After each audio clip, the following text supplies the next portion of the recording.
Salut, salut, c'est Sylvain, bienvenue dans ce nouveau Facebook Live où aujourd'hui j'aborde un thème, un nouveau encore, qui me semble important puisqu'il revient régulièrement de toute façon dans les discussions, que ce soit au travers de mes ateliers ou des consultations de la semaine par exemple. C'est le vrai thème de la semaine, qui n'est autre que quels sont les véritables enjeux au sein d'une relation. Alors c'est un vaste thème, une question importante, puisque le terme de relation va prendre plusieurs aspects. Le premier, ça va être la relation à l'autre, bien évidemment, mais c'est surtout l'aspect principal, je dirais, qui va être la relation à soi. Et ensuite, la notion d'enjeu, c'est-à-dire quels sont les enjeux qu'il y a derrière chaque chose, derrière chaque réalisation, derrière chaque intention, on va dire. Donc c'est intéressant de voir comment dans chacune des rencontres que l'on effectue, dans chacune des actions que l'on met en place, qu'est-ce qui se cache derrière? Qu'est-ce qu'on a réellement envie? Qu'est-ce qu'on a réellement besoin de combler à ce niveau-là? Donc il y a plusieurs enjeux, effectivement. Donc le premier, c'est pourquoi cette relation, tout simplement? Quel est le besoin qui est caché derrière? Est-ce que c'est un besoin fondamental, par exemple, de devoir entretenir, créer, entretenir, et pourquoi pas, bien évidemment, dissoudre une relation? On est dans une société qui a l'habitude de devoir générer des relations. Il faut être bien avec tout le monde, il faut pouvoir sociabiliser en tout temps, en tout lieu, avec n'importe qui. C'est ça qui fait de nous des personnes sociables. Ça peut être intéressant sur le papier, mais dans la réalité, c'est bien un petit peu plus compliqué que ça. Pour la bonne et simple raison, c'est que naturellement, on n'est pas fait pour s'associer avec tout le monde, pour pouvoir discuter, pour pouvoir échanger avec tout le monde. Ça, c'est intéressant, ça permet d'ouvrir notre esprit, ça permet d'échanger, de créer, d'associer des choses, mais c'est important de voir les vrais enjeux qui sont cachés derrière. Très souvent, normalement, dans une relation, il y a plusieurs niveaux, que ce soit au niveau juste social, que ce soit au niveau professionnel, que ce soit au niveau familial, donc les parents, les enfants, les frères, les sœurs, les grands-parents, donc on est dans le premier cercle. Ensuite, on a aussi le côté de couple, la relation de couple, comment ça se passe. On a la relation aussi professionnelle, donc comment on interagit avec nos collègues de travail, dépendamment de l'affinité qu'on va avoir avec l'un ou avec l'autre, et de voir comment, tranquillement, on peut observer notre façon d'être. On n'est pas pareil avec tout le monde. Il y en a qui méritent plus de considération, il y en a qui méritent plus d'attention, il y en a qui méritent plus de respect quasiment, et il y en a pour qui justement non, ça va rester très distant. Donc l'intérêt premier, ça reste toujours d'être attentif à la relation que l'on met en place à ce moment-là. Une relation, ça change, c'est jamais figé, c'est jamais toujours la même. Quelle que soit la personne qui soit en face de nous, y compris avec nous-mêmes. Le rapport que l'on a avec soi-même est très particulier, très enrichissant quand on prend un petit peu de temps pour l'explorer. Rien ne dure jamais, rien n'est jamais éternellement identique à soi. Il y a toujours un changement, il y a toujours une évolution ou une certaine forme de régression dépendamment de ce à quoi on regarde. Ce qui va être intéressant, c'est de voir réellement qu'est-ce qu'on attend de l'autre. Qu'est-ce qu'on attend de soi? Est-ce que c'est quelque chose de légitime? Est-ce que c'est quelque chose d'utopique, d'imaginaire? Est-ce que c'est quelque chose de réaliste? Est-ce que, question existentielle aussi, c'est est-ce que j'ai réellement besoin d'attendre quelque chose de l'autre? Ensuite, est-ce que, autre question que j'aime ça poser cette question-là en général, c'est est-ce que la relation a pour but fondamental de me rendre bien, heureux, équilibré? Oui ou non? Est-ce que je me base sur le fait d'avoir une relation pour obtenir une certaine forme d'équilibre? Parce que ça signifie indirectement que je suis incapable de générer moi-même mon propre équilibre de vie. L'intérêt, c'est de pouvoir voir justement où est-ce qu'on est capable d'aller, où est-ce qu'on se situe dans notre propre vie. Est-ce que je dépends des autres pour générer une certaine forme de bien-être, une certaine forme de mieux-être, une certaine forme d'équilibre? Si c'est le cas, il faudrait faire un petit travail de profondeur pour pouvoir justement revenir à un essentiel. Les autres nous permettent d'avoir un reflet sur ce que l'on est, sur qui l'on est, sur ce que l'on dégage, sur ce que l'on inspire. Effectivement, le fait de s'attarder sur les retours que les autres peuvent nous apporter, le regard qu'ils peuvent nous apporter, peut être constructif ou peut être destructif, dépendamment de comment je l'interprète. Encore une fois, c'est toujours une perception des choses. Aujourd'hui, ça va être intéressant de voir quel rapport j'entretiens avec une personne. Aujourd'hui, prenez une personne dans votre journée, à un moment, et observez le rapport que vous avez avec elle. Est-ce que vous attendez systématiquement d'elle quelque chose? Est-ce que vous attendez systématiquement un retour des choses? Est-ce que vous avez un besoin? Vous manifestez un besoin à ce moment-là? Est-ce que vous manifestez une envie, un désir? Quelle est la communication que vous mettez en place avec cette personne? Est-ce que c'est quelque chose d'authentique, de transparent? Vous communiquez facilement vos émotions, vous communiquez facilement vos sentiments, vous communiquez facilement vos intérêts, vos états d'âme, votre état d'esprit. Ou tout simplement, au contraire, vous jouez une espèce de rôle qui répondrait quasiment aux attentes de l'autre pour faire en sorte que ce soit une relation harmonieuse au détriment de vous. Donc, je fais plaisir à l'autre à mon propre détriment. Est-ce que c'est une bonne chose sur le court, le moyen ou le long terme? Est-ce que prendre du temps pour l'autre, est-ce que s'effacer au profit de l'autre est une bonne chose aussi pour la réalisation de soi? Donc tout un tas de questions qui sont intéressantes quand on reste dans l'état du questionnement, c'est-à-dire on ne va pas tomber dans la réflexion abyssale parce qu'à ce moment-là vous vous perdez dedans. Mais l'intérêt c'est ça, c'est dans cette relation-là, qu'est-ce que je suis en train de combler, qu'est-ce que je suis en train de nourrir? Ça c'est vraiment la base. Si votre intention est entre guillemets dite pure, c'est-à-dire que vous y allez par un intérêt, non pas un intérêt particulier d'un retour, mais un intérêt parce que vous avez piqué votre curiosité, c'est-à-dire c'est une personne qui vous a interpellé physiquement, mentalement, émotionnellement, énergétiquement, spirituellement, peu importe. Il y a quelque chose dans une relation qui est important de connaître, qui est important de savoir, c'est que les rencontres ne sont pas par hasard, le fruit du hasard. Chaque personne que l'on côtoie, de près ou de loin, qui nous attire d'une manière ou d'une autre, c'est qu'elle doit nous transmettre une information qui va nous permettre de grandir, qui va nous permettre d'évoluer, qui va nous permettre d'apprendre. Non pas des généralités, mais quelque chose qui va être fondamental pour notre propre évolution. Ça se peut que ce soit très ponctuel, ça se peut que ce soit sur du durée moyen ou de la longue durée. La relation, l'aberration majeure que l'on a aujourd'hui dans notre société, c'est de faire en sorte que la relation doit absolument perdurer pour montrer un signe de réussite, montrer un signe d'engagement, montrer un signe de peu importe en fait. Sauf que, comme je disais tout à l'heure, avec la notion de transfert d'informations, une fois que nous avons appris mutuellement de cette rencontre, de cet échange, l'information est passée. Donc, est-ce que j'ai une autre information? Peut-être pas. Donc, le maintien de la relation en elle-même par rapport à l'objectif initial de celle-ci, il y a des chances que ce ne soit pas une bonne chose. Il y a des chances que ce soit plutôt négatif, malsain et voire même toxique au bout d'un moment. Pour la bonne et simple raison, c'est que l'attrait initial, en fait, est rompu et on entretient maintenant une habitude, une forme de confort. Et là, on est dans quelque chose de plutôt négatif. Ce qu'on veut, nous, c'est toujours garder une forme pure de relation.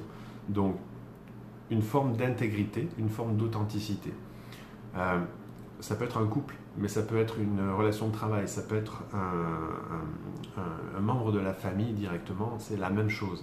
On s'enferme dans des rôles qui nous obligent à jouer indéfiniment ce rôle. Sauf que nous évoluons. La personne aussi évolue de son bord. La relation évolue de par elle-même. Et le simple fait d'être conscient de cette évolution-là, de ces changements-là, on va s'apercevoir qu'effectivement, peut-être que le début de la relation, le pourquoi du début de la relation, il a changé. Il n'est plus le même, il n'a plus lieu d'être. Donc, c'est encore une fois comment on se permet de laisser aller, comment on se permet de lâcher prise. Et ça passe pas par un système de réflexion, ça passe pas par une analyse particulière, ça passe par une écoute de soi, ça passe par une écoute de ses sensations, une écoute de ses émotions, qu'on les reconnaisse ou pas, peu importe, parce que plus on va aller chercher creux, plus on va pouvoir déconstruire ce qui nous définit aujourd'hui. Donc, à vouloir entrer trop dans le jeu du mental, au final, on va s'y perdre, et ça va être le problème. On le voit aujourd'hui avec tout un tas de techniques, d'approches différentes qui permettent de définir le pourquoi, du comment ça vous arrive. Je trouve ça fascinant parce que d'une technique à une autre, les raisons sont jamais les mêmes. Donc ça permet de décortiquer les raisons, les objectifs, les patterns qui sont en place, qui sont en course. C'est intéressant d'un certain point de vue, sauf que ça devient à un moment forcément très limitant.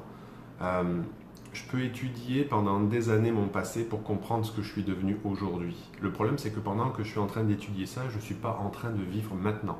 Je ne suis pas en train d'explorer les expériences qui sont en train de se vivre ici, maintenant, tout de suite.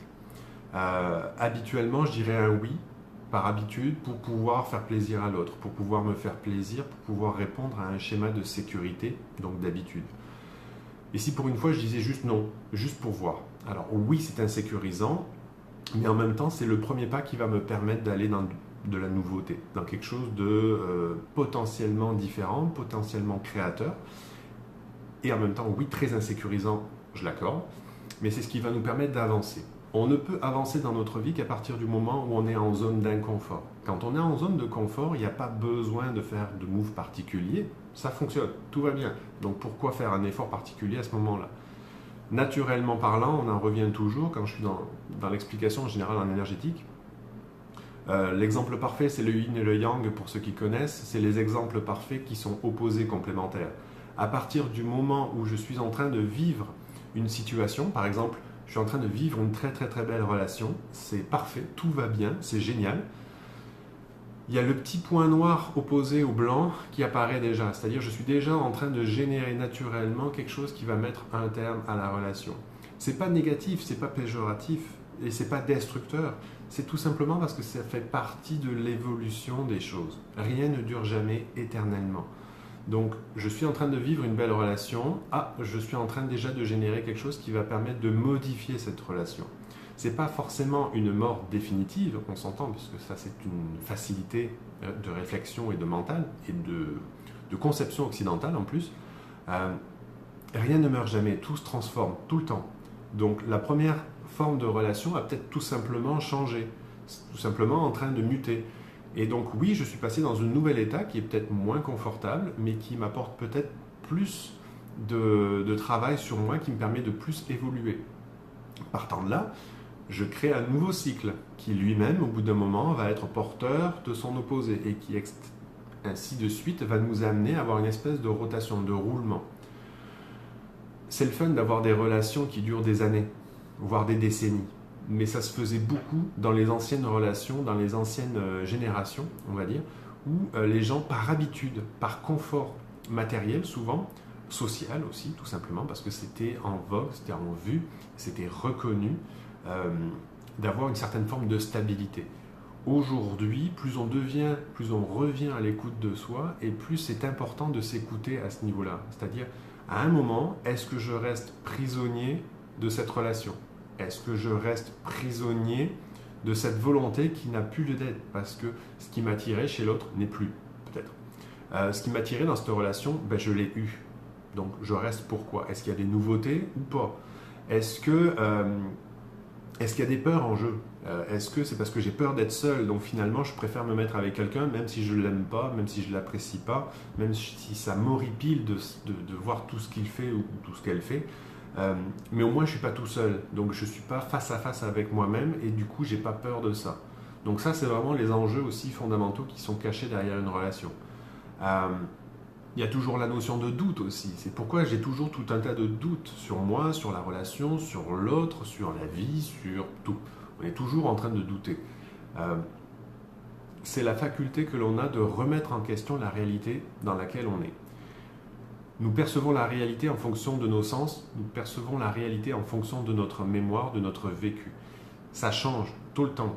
Notre perception se met à jour régulièrement. Donc c'est sûr qu'à un moment, il y a des doutes, il y a des certitudes qui s'effondrent, il y a des croyances qui deviennent des faits, et il y a des faits qui deviennent à un moment incertains et qui s'effacent. Donc au bout d'un moment, tout change, donc tout devient incertain. Mais c'est tout simplement parce que ça l'a toujours été incertain. Nous avons l'impression de contrôler les choses, mais en fait, quand on regarde réellement, on ne contrôle pas vraiment quoi que ce soit. Et c'est intéressant d'aller explorer tout ça, c'est intéressant de regarder les choses pour ce qu'elles sont et non pas pour ce qu'on voudrait qu'elles soient. Et ça, c'est une grosse différence majeure. Donc, prenons le temps de communiquer, prenons le temps de discuter, de dialoguer, de vivre chaque instant, que ce soit avec soi-même, que ce soit avec l'autre, mais avec le goût d'explorer, avec le goût de la curiosité. Plus je vais être attaché à un état qui par définition va changer, plus je risque de souffrir et plus je vais souffrir. Donc l'intérêt, c'est de se rappeler des fondamentaux. Tout change, tout le temps. Toute relation change, que ce soit avec moi-même, que ce soit avec les autres. Je peux être ami avec quelqu'un qui va devenir une relation de couple, qui va redevenir une relation amicale et qui va peut-être redevenir juste une relation juste sociale. C'est une connaissance, c'est tout. C'est correct, c'est comme ça que ça fonctionne. Ça fonctionne de même dans le cycle naturel. Il n'y a pas de raison que pour l'être humain, parce qu'on l'a décidé, ça devrait fonctionner autrement. Si vous vivez des difficultés dans votre vie, donc je vous invite à soit aborder des groupes de discussion qui abordent en ce sens, soit des fois de consulter aussi au niveau thérapeutique, parce que ça peut être intéressant d'avoir des explications ou des expérimentations vis-à-vis de son propre vécu. Si vous avez envie d'associer le côté thérapeutique et spirituel, c'est-à-dire de comprendre un petit peu les enjeux que vous avez dans votre quotidien, et de voir comment ces enjeux répercutent votre mental, donc, mais votre dynamique énergétique, puis aussi votre corps. C'est-à-dire que si vous devenez de plus en plus stressé, anxieux, si votre corps vous fait souffrir pendant que vous êtes en train de vivre telle ou telle relation, ça peut être intéressant. L'accompagnement thérapeutique et spirituel que j'offre offre justement une vision d'exploration de ces symptômes-là, de ces affects-là. Sinon, il y a bien évidemment l'aspect méditatif qui est très important puisqu'il nous permet d'aller plonger au cœur de la perception que l'on a des choses. Et ça, c'est vraiment essentiel quand on veut justement voir le monde pour ce qu'il est et non pas pour ce qu'on aimerait qu'il soit. Puisque si on se base sur notre conception de ce qu'on aimerait que les choses soient, c'est là où on est déçu. Sur toutes ces questions, je vous souhaite une excellente journée. Je vous rappelle donc le thème d'aujourd'hui, c'était les enjeux d'une relation. Les véritables enjeux au sein d'une relation. On avait abordé un petit peu la notion de doute, les rôles qui sont créés aussi, et les notions de peur. Donc si vous avez des questions vraiment vis-à-vis de ce thème-là, n'hésitez pas à me les poser, que ce soit à travers mes différentes vidéos, mes différents supports, ou à travers un commentaire par exemple. Il me fera plaisir d'y répondre. Je vous souhaite un bon week-end. À bientôt. Ciao.